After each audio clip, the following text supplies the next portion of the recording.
New brand RPC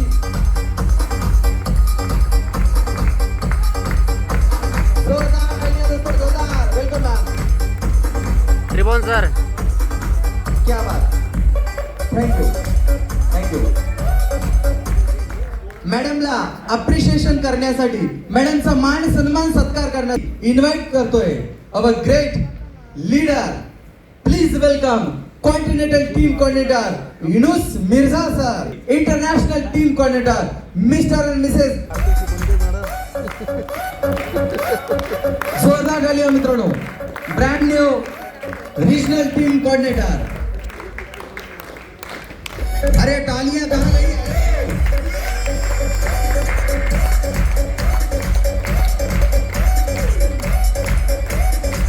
हटाव बाजूला. जोरदार.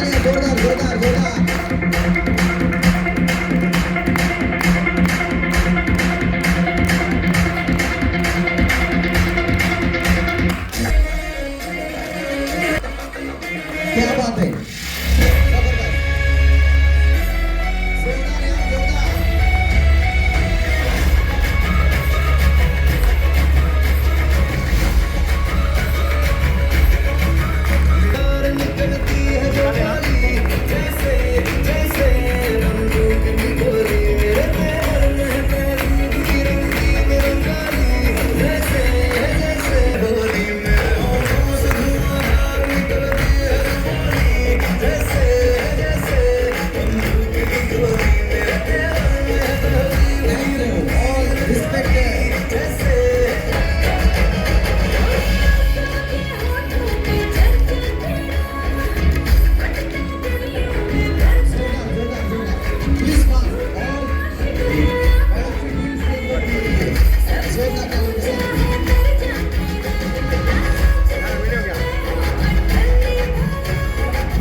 Thank you so much all lovely team. Thank you. प्रेम पाहताय ना मित्रांनो तुम्ही.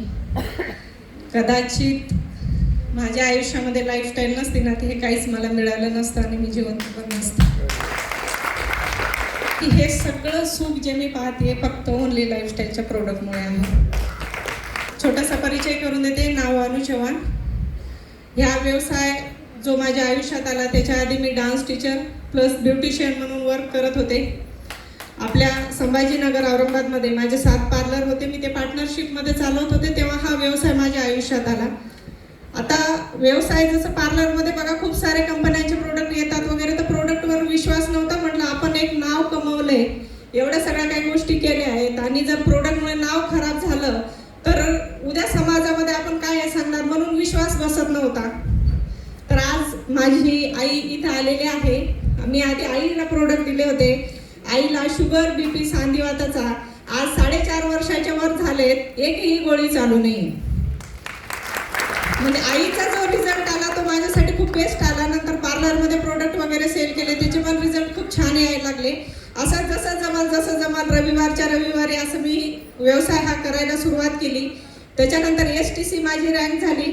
मला वाटतं STCचा सत्कार माझा या हॉलमध्ये होण्याच्या आधीच माझ्या आयुष्यात अशी घटना घडली की तो STCचा सत्कार पण झाला नाही. माझा सत्कार झाला होता माजलगावला.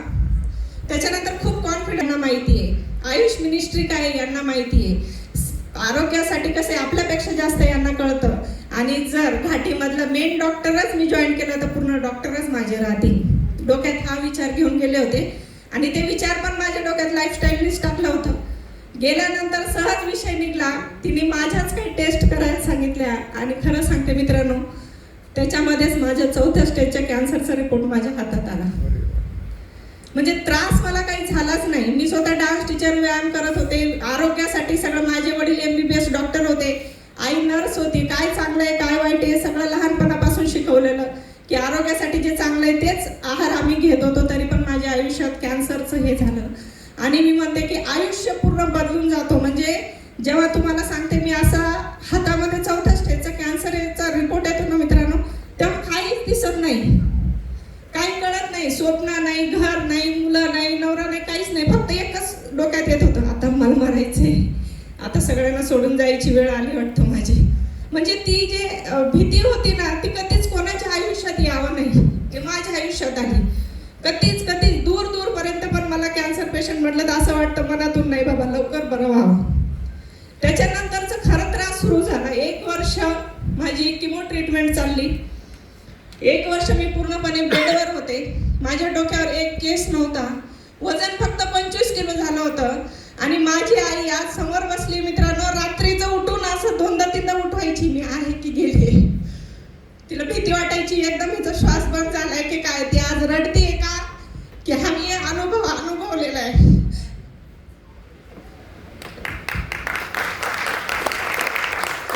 एवढी ऍक्च्युली खूप स्ट्रॉंग आहे मी. होत नाही असं कधी, पण आज आईचे दिवस आठवले. तर तो जो टाइम पिरियड होता तो लाईफचा खूप वाईट होता. आणि तो टाइम पिरियडमध्ये मला 95 प्रोडक्ट मिळालं. आज तुम्हाला आनंदाने सांगते माझ्या 4थ्या स्टेजच्या कॅन्सरचा रिपोर्ट पूर्ण नॉर्मल आहे. कोणती गोळी कोणती ट्रीटमेंट काही चालू नाही. निरोगी आयुष्य जगतीये आणि पहिल्यापेक्षा चांगलं आयुष्य जगतीये. जे जगा वाटलं ते जगतीये. पहिलं वाटत होतं पैसा कमवायचा आहे, हे करायचंय ते करायचंय, पण जेव्हा माणूस बेडवर पडतो ना तेव्हा काहीच खरं वाटत नाही मित्रांनो. तेव्हा फक्त एकच गोष्ट वाटते, शरीरातून आत्मा निघून जावं. त्रास सहन होत नव्हता. त्यावेळेस आत्महत्येचा विचार करणारी मुलगी आज तुमच्या समोर हिम्मत करून बोलतीये. कारण की माझ्या आयुष्यात असे गुरु होते, त्यांनी माझ्या डोक्यातले आत्महत्येचे विचार काढले. त्यांच्यामुळे मी रोज सूर्य पाहू शकते. आणि त्यांनी एक गोष्ट मला बोलली होती की मॅडम ह्या जगामध्ये सगळं काही मिळालं, फक्त तुमच्या मुलांना आई नाही मिळणार. आणि एक आई कधी आत्महत्या नाही करू शकत. आणि तुम्ही सोबत खूप चांगलं आयुष्य तुमचं राहील. देवरूपी आपला युनुस मिर्झा सर यांना कोटी वंदन करते मित्रांनो. रवींद्र राव सर यांनाही कोटी वंदन करते. दोघांनीही मला खूप हिंमत दिली. त्याच्यामुळे मी आत्महत्येचा विचार आज माझं आहे. आणि ते म्हणतात ना की वाईट दिवस आल्यानंतर, आज सगळ्यांना सांगते की चांगले दिवस येतात पण तोपर्यंत वाईट दिवसाशी लढावं लागतं. तर मी ते वाईट दिवसाशी लढल्यानंतर सांगते की आजारपणातून बरं झाल्याच्या नंतर फक्त 15 दिवस काम चालू केल्याच्या नंतर आठवड्याचे इन्कम 2,10,000 घेतलंय. म्हणजे जे वाटत होतं बेडवर पडत स्वप्न बघणारी मुलगी आधीपासून, पण बेडवर पडत असणे सगळे स्वप्नाला धूळ जात होते असं वाटत होतं. माझे मुलं आहेत आज इथं. माझ्या मुलांनी मला खूप हिंमत दिली. डोक्यावर केस नसताना मला वाटायचं मी किती खराब दिसतेय. आता मी मार्केटमध्ये बाहेर नाही जाऊ शकत. माझी मुलं म्हणायचे नाही मम्मी तू याच्यापेक्षा भारी दिसतेय, तू एकदम फॉरेन मधून आल्यासारखी दिसते, तुझी हाईट किती भारी आहे. माझ्या प्रत्येक गोष्टीला माझ्या मुलांनी सपोर्ट केला. पूर्ण लाईफस्टाईलच्या परिवाराने सपोर्ट केला. माझ्या सर्व टीमने सपोर्ट केला. सर्वांची मी ऋणी आहे. या व्यवसायामध्ये फक्त एक लास्ट मेसेज देईन तुम्हाला. आज तुम्ही प्रत्येक जण परिवारासाठी काही ना काही करताय. कोणी नोकरी करताय, व्यवसाय करताय, काही ना काही करताय. पण माझ्यासारखे 1 वर्ष बेडवर पडले ना, मला नोकरीतून पैसा नाही आला बरं का. आणि माझ्या पार्लरमधून पण नाही आला. म्हणजे आपण आहे काम करतोय तोपर्यंत पैसा आहे मित्रांनो. आपण जर बेडवर पडलो तर पैसा येणार नाही. जर कोणाला येत असेल तर तुम्हाला लाईफस्टाईल करण्याची गरज नाही. पण माझं 0 झाला. पण त्यावेळेस 2000 लाईफस्टाईल मधून आले. औषधाला होईल. बेडवर पडलेल्या माणसाला वाटतं मी ओझं होतोय का फॅमिलीला कधीच आपलं पेशंट आपल्या घरातलं ओझं होत नसतं, पण पेशंटच्या डोक्यात असतं मित्रांनो. आणि मला वाटत होतं त्यावेळेस 18,000 रुपये मला लाईफस्टाईल मधून आले, 12,000 रुपये आले आणि ती मला खूप मोठी हिंमत देऊन गेले की नाही मला फक्त लाईफस्टाईलच करायची. आणि आज मी तुम्हाला सांगते की तुमच्यासाठी पण मी माझ्या जो आयुष्यात आला तोच ट्रॅक तुमच्या आयुष्यात आज आलाय. ज्यांनी कोणी तुम्हाला बोलवले एकदम योग्य मार्गावर बोलवलेलं आहे. आज माझ्यासारखं कोणाला तरी चांगलं आयुष्य देऊ शकता, कोणाच्या तरी घरात 2 पैसे जाण्यासाठी कारण बनू शकता. एवढं बेस्ट ऑपॉर्च्युनिटी आहे मित्रांनो. सर्वांना येण्यासाठी मी वेलकम करते. इथंच थांबते. जय लाईफस्टाईल आणि ओनली लाईफस्टाईल. थँक्यू.